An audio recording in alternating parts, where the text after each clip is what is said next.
1-1 between these two sides. Obviously West Ham under Graham Potter right now. As for Villa, let me tell you first what Unai Emery said. He said that his team didn't deserve to win today, Stevie. Aston Villa. I'd love to know the context of how he said that, because I think it's important. Aston Villa, they started the game really fast, which you'd expect. They're at home. You know, they've got this horrible record after playing in Europe. And so they started well, and were absolutely dominating. Should have been more than one, but didn't quite manage it. But then the longer this game went on, this team was absolutely gassed. And I'm finding it very difficult for West Ham fans to say that West Ham took over this game, because the truth is, I think Aston Villa were just dog-tired and couldn't raise a gallop.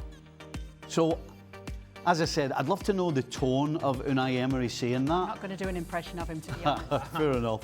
But yeah, they were just gassed. So I think if he's being very critical of them, I think he's been a little harsh, because they've given everything and they just had no legs.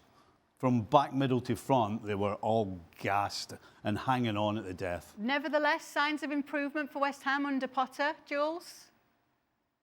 Yeah, I think so. But again, I think they benefited, like Stevie said, from Villa having played in the Champions League at Monaco in midweek and clearly running out of gas. And I think Emery is really frustrated with his team right now. We saw that after the Monaco game, where he laid into the players heavily by saying that a lot of them didn't have the brains and didn't follow what he wanted them to do.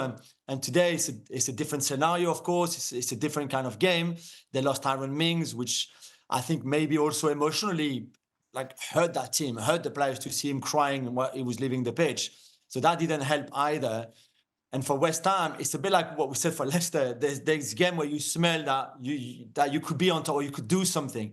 And in a West Ham team without any centre-backs pretty much, because they're all injured apart from Kilman. And I think that you saw Soufal playing as a centre-back, and on the Ramsey goal, you saw why he was a full-back and not a centre-back. Because by the time he realised where the danger was, the ball was at the back of the net completely. So for West Ham, it's a really, really good result away from home. And they got no strikers, West Ham.